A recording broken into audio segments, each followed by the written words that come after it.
Hello everyone, I am Sachin Bhardwaj and today I am with you with one more video of our chapter number 6, and today's video will contain the topic holozoic nutrition. Friends, we already know about the nutrition. It is the type of life process in which organisms obtain their food either from surrounding or they prepare themselves, but that food is obtained for the particular purpose. And purpose उसमें क्या बताया गया था आप लोगों को? To gain energy and also to gain the material for the growth and development of the body.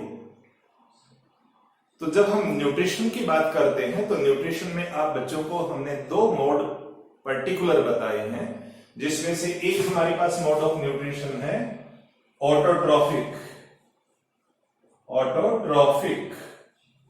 Mode of nutrition, जो हमने सेकंड वाले वीडियो में ऑलरेडी आपको बता दिया है. It is the third video of this lesson. पहले में सभी लाइफ प्रोसेस का ब्रीफ इंट्रोडक्शन दिया गया था. सेकंड वाले में हमने ऑटोट्रॉफिक न्यूट्रिशन यानी फोटोसिंथेसिस को कंप्लीटली एक्सप्लेन किया है. आपने नहीं देखा तो पहले वो वीडियो देखिए प्लीज. एंड सेकंड मोड हमारे पास रहेगा that is heterotrophic mode of nutrition. Heterotrophic means there is a variety of food. Food में वैरायटी है and it depends on the environment of a living being, because all living beings do not survive in the same atmosphere. All living beings don't have the same body design. That is why they take different type of food in different ways. और इसी चीज को हमारा heterotrophic word describe करता है. Heterotrophic means where there is a variety in the type of food and also in the mode of taking the food. Right बच्चे? For example, एक काऊ है, आप सभी जानते हैं, takes the grass, लेकिन एक lowing grass नहीं खाता है, it takes the deer और other animal flesh. तो काऊ का मोड ऑफ न्यूट्रिशन अलग तरह होगा, उसको ग्रास को डाइजेस्ट करना, उसका इंटरनल सिस्टम अलग होगा, लोइंग का इंटरनल सिस्टम अलग होगा. तो इसके बेस पर हमारे पास हम ये भी कह सकते हैं कि ऑर्गेनिज्म जो है how they take their food from their surrounding. Sometime outside में पहले ही break down हो जाता है, जैसे saprophytic mode, and most of the time the food is digested, food is broken down inside the body. जब भी inside the body होगा तो उसके लिए हम word use करेंगे holozoic, HOLOZOIC, holozoic mode of nutrition. In this mode of nutrition, animals take their food as a whole, either from the plant or from the animal. It may be living or it may be dead. इससे कोई फर्क नहीं पड़ेगा, ठीक है. तो इस बात का आपको ध्यान करना पड़ेगा. जब आप माउथ से कोई ले रहा है तो उसको हम होलोजोइक कह देते हैं. हालांकि डेड के केस में हम सेप्रोफाइटिक भी बोलते हैं, लेकिन वो बिल्कुल बारीक वाला जो मटेरियल था फंगस का, जैसे आपको बताया. तो होलोजोइक मोड ऑफ न्यूट्रिशन हमारा मेन टॉपिक रहेगा. अब holozoic mode of nutrition can be in the big animal like elephant, or it can be in a very small animal like microorganism, in like amoeba, paramecium. सभी में ये बड़ी कमाल की बात है कि जब भी holozoic mode of nutrition की हम बात करेंगे, there are different steps, और steps भी कितने हैं? There are 5 steps in which food is taken in, consumed, utilized and given out. तो हमारे पास इसके 5 स्टेप मेन रहेंगे. कौन से मोड के? Holozoic mode of nutrition. Be careful, holozoic is the sub type of heterotrophic. Heterotrophic में मैंने बच्चों को 3 बता रखे हैं. एक होलोजोइक बताया था आपको, दूसरा हमारे पास कौन सा बताया था? सेप्रोट्रॉफिक. जिसमें डेड एंड डिकेइंग मैटर पर कोई डिपेंड करता है, ठीक है. डेड एंड डिकेइंग और डेड दो अलग अलग बातें हो सकती हैं. एक लॉयन डेड डियर को खा रहा है, ये डिकेइंग नहीं है, लेकिन जो हमारे पास फंगस की हम बात करते हैं तो फंगस क्या करता है, उस मटेरियल को बाहर डीके होने देता है, स्मॉलर पार्टिकल में ब्रेक डाउन होने देता है, यानी फूड का ब्रेक डाउन बाहर होता है बॉडी के, फिर उसे अब्सॉर्ब करता है। ठीक है। और तीसरा मोड हमने क्या बताया था बच्चों को, parasitic mode of nutrition. Parasitic में जैसे आपके पास अमरबेल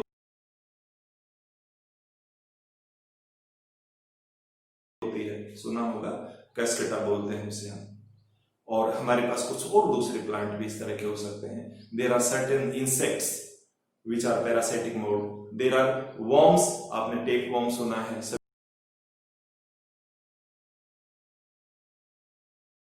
बच्चों ने लीच का नाम सुना होगा, that is a big animal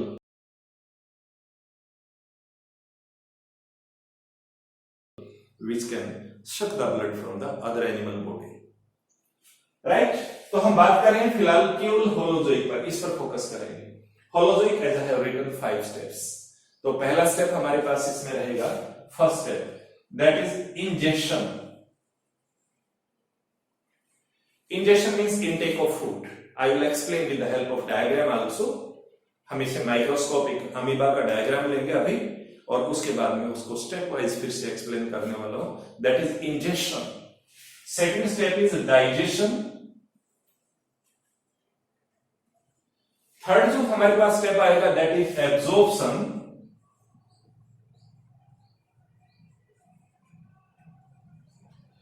fourth आपके पास स्टेप होगा that is assimilation.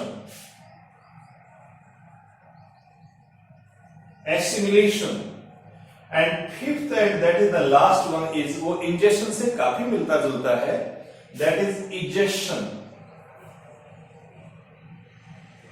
So these are the 5 steps. Injection means intake of food, अभी एक्सप्लेन करूंगा further. Digestion means breaking down into the smaller particle, क्योंकि किसी चीज को एज ए होल आप डाइजेस्ट नहीं कर सकते हैं। Absorption means absorbing the useful material from it, and assimilation means to use the absorbed material for getting energy, and egestion that is exit, removal of the waste material. ठीक है, let's see how the digestion of food takes place in amoeba. I know that is a microscopic animal, but microscopic, either it is amoeba or paramecium, they also represent the mode of holozoic mode of nutrition. Let's have a look. Okay students, you can see there is a picture in which the nutrition of amoeba is shown over here, and in this particular picture you can see the different phases. In the very first phase, जहाँ दो picture इकट्ठी दिखाई गई हैं, it is called the ingestion. You can see a food particle is there. Amoeba के बिल्कुल सामने एक छोटा सा फूड पार्टिकल है, एंड सेकंड पिक्चर में आप देखेंगे फर्स्ट सेट के सेकंड में इसने अपना स्यूडोपोडिया बनाया है। So with the help of pseudopodia, it is trying to capture the food particle. तो इस तरह से बाहर से कोई भी फूड पार्टिकल या किसी भी तरह का फूड जब लिया जाता है, this process is called injection. Amoeba जैसे जो छोटे एनिमल होते हैं उनमें हम एक वर्ड यूज करते हैं, phagocytosis, PHAGOCYTOSIS, phagocytosis. Second set में आप आएंगे तो सेकंड सेट में हमारे पास जो फूड पार्टिकल कैप्चर किया गया है, दो पिक्चर हैं। पहले में आपका स्यूडोपोडिया कंप्लीटली बंद हो गया है, that means food particle has taken in a food vacuole. और इसी सेकंड सेट की सेकंड पिक्चर में आप देखेंगे जो फूड पार्टिकल अंदर है that has started breaking down, धीरे धीरे उसने ब्रेक होना शुरू कर दिया है। तो इस तरह से आपके पास कोई भी बड़ा पार्टिकल होता है वो छोटे पार्टिकल या छोटे मॉलिक्यूल में स्प्लिट होता है ताकि फर्दर एब्जॉर्ब हो जाए। So this particular process in which the breaking of the insoluble and large food molecule into soluble and minute molecules, this process is called digestion, and it is carried out with the help of digestive enzymes. ठीक है, next video में हम दोबारा digestive enzyme के बारे में detail में बात करेंगे जब ह्यूमन डाइजेशन की बात करेंगे। अब आप पिक्चर 3 पर आ जाइए। 3 का मतलब ये हुआ कि जिसके ऊपर 3 लिखा हुआ है ये पिक्चर। यहाँ पर जो पार्टिकल स्प्लिट हुए थे, जो छोटे पार्टिकल बने थे, साइटोप्लाज्म उनको एब्जॉर्ब करना शुरू करेगा। तो ये तीसरा स्टेप है आपके पास absorption, ABSORPTION, absorption. Nutrients from the digested food material are absorbed into the cell. किसका सेल है ये? अमीबा का सेल है। इसके साइटोप्लाज्म में एब्जॉर्ब होना शुरू हो जाएगा और अनडाइजेस्टेड जो मटेरियल होगा वो इसमें लेफ्ट पड़ा रहेगा। अभी अंदर ही है, बाहर नहीं निकला है, बाहर निकलेगा लास्ट स्टेप में। सो थर्ड स्टेप का नाम एब्जॉर्प्शन है। फोर्थ स्टेप आप देखिए जहां पर 4 लिखा गया है पिक्चर में, this process is called assimilation. और इस प्रोसेस में बहुत सिंपल काम है कि जो भी फूड एब्जॉर्ब किया गया था थर्ड स्टेप में, उस फूड से एनर्जी मिले। एनर्जी किस काम में आती है? That is utilized to carry the different life process. Not the least, जिस पर 5 लिखा हुआ है ये फिगर। यहाँ पर आप देखेंगे आपको स्यूडोपोडिया जैसा स्ट्रक्चर दोबारा दिखाई दे रहा है। Actually it is not pseudopodia, ये इसने अपनी जो सेल मेम्ब्रेन होता है उसी को ब्रस्ट करता है एक जगह से, और इसके पास जो भी एक्सेस वाटर होता है, या इस प्रोसेस की बात करें तो undigested food material they are released out. So this process is called egestion, EGESTION। तो ब्रीफ में मैं दोबारा बोल देता हूँ, हालांकि बोर्ड पर पहले से लिखे हुए हैं सभी, कि फर्स्ट स्टेप हमारे पास है that is intake of food and it is called ingestion. Second step है breaking down of food, that is called digestion. Third step है जिसमें न्यूट्रिएंट एब्जॉर्ब होंगे, so name is simple absorption. Fourth में जहां energy मिलेगी that is called assimilation, and fifth and last that is called egestion. So ultimately we can say in amoeba also the holozoic mode of nutrition means there are various steps of nutrition which take place. So in this way we can understand that a microscopic animal takes the food from outside and it digested for its utilization. The same story happens in the bigger animal also. In the next video I'll discuss about the digestion in human being and you will be surprised कि जिस तरह से amoeba में हमारे पास होता है उसी तरह से ह्यूमन बॉडी में भी होता है। That's all about today's video. I hope आपको ये पसंद आएगा।